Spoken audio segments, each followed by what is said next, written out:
70 വർഷത്തോളമായി ചൂർണിക്കരയിലെയും സമീപമുള്ള എടത്തല, കീഴ്മാട് പഞ്ചായത്തുകളിലെയും ജനങ്ങളുടെ പൊതുകളിസ്ഥലവും വിനോദ കേന്ദ്രവുമാണ് അശോക ഗ്രൗണ്ട്. അശോക കമ്പനി സ്ഥാപിക്കപ്പെട്ട ഈ ഗ്രൗണ്ട് 1950 മുതൽ കലാകായിക വിനോദങ്ങൾക്കായി കളിസ്ഥലമായും പൊതുജനങ്ങൾ ഉപയോഗപ്പെടുത്തി വരുന്നു.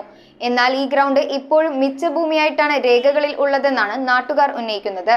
കേരള സർക്കാരിന്റെ പദ്ധതി പ്രകാരം ഓരോ പഞ്ചായത്തിലും ഒരു കളിസ്ഥലം നടപ്പിലാക്കുന്നതിനുള്ള തീരുമാനം എടുത്തിട്ടുള്ളതിനാൽ അശോക ഗ്രൗണ്ട് ചൂർണിക്കര പഞ്ചായത്തിന്റെ പൊതു ഉടമസ്ഥതയിൽ ആക്കുന്നതിനുള്ള തീരുമാനവും സർക്കാരിന്റെ ഭാഗത്തുനിന്നും ഉണ്ടാകണമെന്നാണ് നാട്ടുകാരുടെ ആവശ്യം. ചൂർണിക്കര പഞ്ചായത്തിലെ പൊതുജനങ്ങൾക്ക് ലഭ്യമായിട്ടുള്ള 1.02 ഏക്കർ വിസ്തീർണമുള്ള ഏറ്റവും വലിയ കളിസ്ഥലമാണ് അശോക ഗ്രൗണ്ട്. അശോക കമ്പനി സ്ഥാപിക്കപ്പെട്ട 1950 മുതൽ ഈ ഗ്രൗണ്ട് കലാകായിക വിനോദങ്ങൾക്കായും കളിസ്ഥലമായും പൊതുജനങ്ങൾ ഉപയോഗപ്പെടുത്തി വരുന്നു. എല്ലാ വർഷവും പ്രശസ്തമായ നിലയിൽ സംഘടിപ്പിക്കുന്ന അന്തർ സംസ്ഥാന ഫുട്ബോൾ വേദിയും MM ജേക്കബിനെ പോലുള്ള പ്രഗത്ഭരായ ഫുട്ബോളർമാർ കളിച്ചു വളർന്ന ഗ്രൗണ്ടുമാണ് അശോക ഗ്രൗണ്ട്. 70 വർഷത്തോളമായി ചൂർണിക്കരയിലെയും സമീപമുള്ള എടത്തല, കീഴ്മാട് പഞ്ചായത്തുകളിലെയും ജനങ്ങളുടെ പൊതു കളിസ്ഥലവും വിനോദ കേന്ദ്രവുമാണിത്. എന്നാൽ ഈ ഗ്രൗണ്ട് ഇപ്പോഴും മിച്ചഭൂമിയായിട്ടാണ് രേഖയിലുള്ളതെന്നാണ് നാട്ടുകാർ പറയുന്നത്.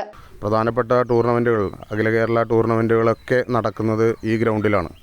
പക്ഷേ ഈ ഗ്രൗണ്ടിൻ്റെ അവസ്ഥ എന്ന് നിലവിലെ അവസ്ഥ എന്ന് പറയുന്നത് പഞ്ചായത്തിൻ്റെയോ സ്പോർട്സ് കൗൺസിലിൻ്റെയോ ഒന്നും പേരിലല്ലാതെ മിച്ചഭൂമിയായി തന്നെ തുടരുന്ന ഒരു അവസ്ഥയാണ്.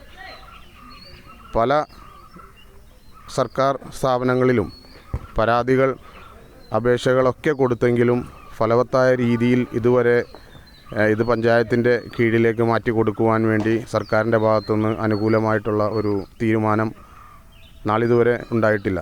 നമ്മുടെ കൊച്ചുകുട്ടികളായാലും നമുക്ക് അറിയാം, മാറുന്ന ഈ കാലഘട്ടത്തിൽ വൈകുന്നേരങ്ങളിൽ കുട്ടികൾ വന്ന് കളിക്കുന്ന ഒരു ഗ്രൗണ്ടാണിത്.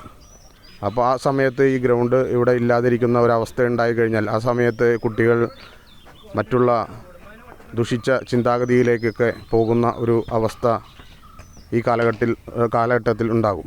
1994 പഞ്ചായത്ത് നിയമപ്രകാരം പഞ്ചായത്തിന് കീഴിൽ വരുന്ന പ്രദേശങ്ങളിലെ ജനങ്ങളുടെ കലാകായിക അഭിരുചികൾ മെച്ചപ്പെടുത്തുന്നതിനായുള്ള പശ്ചാത്തല സംവിധാനങ്ങൾ ഒരുക്കേണ്ടത് പഞ്ചായത്തിന്റെ അനിവാര്യ ചുമതലകളിൽപ്പെട്ടതാണ്. 91-92 കാലഘട്ടത്തിൽ നാഷണൽ ഹൈവേ ഒഴിപ്പിച്ച ആൾക്കാരെ ഇങ്ങോട്ട് മാറ്റാൻ വേണ്ടി വന്ന് ഇവിടെ കുറ്റിയടിക്കുകയും 4 സെന്റ് ഭൂമിയായിട്ട് ഇത് പതിച്ചു കൊടുക്കുകയും ചെയ്തു. അങ്ങനെ ഞങ്ങളിവിടെ പിരിവെടുത്ത്, നാട്ടിലെ പിരിവെടുത്ത് 26,000 രൂപയോളം പിരിവെടുത്തിട്ട് അന്ന് 91-92 കാലഘട്ടത്തിൽ നികത്തി കൊടുത്തത്. അതിനുശേഷം ബാക്കി കിട്ടിയ ഒരു ഭൂമി അന്ന് 4 സെൻറ്റായിട്ടാണ് പതിച്ചു കൊടുത്തത്. അപ്പോൾ ഭൂമി ഇല്ലാത്ത തന്നെ അത് 3 സെൻറ്റാക്കി മാറ്റി. ഞങ്ങളിവിടെ പ്രക്ഷോഭം നടത്തി 3 സെൻറ്റായ ഭൂമി മാറ്റിയിട്ട് 1 ഏക്കർ 5 സെൻറ്റ് ഭൂമി കളക്ടർ, അന്ന് കുര്യൻ സാറാണ് ഞങ്ങൾക്കിത് ഗ്രൗണ്ടാക്കി വിട്ടു തന്നത്. അന്ന് ഇവിടെ ഞങ്ങൾ ജില്ലാ പഞ്ചായത്തിൻ്റെ ബോർഡൊക്കെ വെച്ചിട്ടുണ്ടായിരുന്നു. പക്ഷേ അത് പഞ്ചായത്തിൻ്റെ ആയെന്നുള്ള ഒരു ഇതായത് ഞങ്ങൾക്കുണ്ടായത്. പക്ഷെ ശരിക്കും പഞ്ചായത്തിന്റെ ആയതില്ല എന്ന് പിന്നീട് കുറെ കാലങ്ങൾക്ക് ശേഷമാണ് ഞങ്ങൾ അറിഞ്ഞത്. അതിനാൽ അശോക ഗ്രൗണ്ട് മിച്ചഭൂമിയിൽ നിന്നും പഞ്ചായത്തിന്റെ ഉടമസ്ഥതയിലേക്ക് മാറ്റി സംരക്ഷിക്കപ്പെടണമെന്നാണ് നാട്ടുകാരുടെ ആവശ്യം. 60 വർഷമായിട്ടുള്ള ഞങ്ങളുടെ ഈ ഗ്രൗണ്ട് കാർന്നന്മാരായിട്ട് കളിച്ചുകൊണ്ടിരിക്കുന്ന ഗ്രൗണ്ടുകളാണ്. അപ്പോൾ ഞങ്ങൾക്കിത് രാവിലെ വൈകിട്ട് ഞങ്ങളിവിടെ കളിയുണ്ട്, ഇപ്പോഴും കളിച്ചുകൊണ്ടിരിക്കുകയാണ്. അപ്പോൾ ഗവൺമെൻറ് ഇന്ന് നമുക്ക് എല്ലാ ടൈമിലും ഞങ്ങൾക്ക് ഇവിടെ കളിക്കാനുള്ളൊരു സൗകര്യം ഗവൺമെൻറ് ഞങ്ങൾക്ക് ചെയ്തു തരണം. News bureau, Aluva. റിങ്ങുകൾ 1 ഗ്രാമിൽ തുടങ്ങുന്ന മാലകൾ, നെക്ലസുകൾ 9,000 രൂപ മുതൽ ഡയമണ്ട് നെക്ലസുകൾ 1 ലക്ഷം മുതൽ ആരംഭിക്കുന്ന വെഡിംഗ് സെറ്റുകൾ.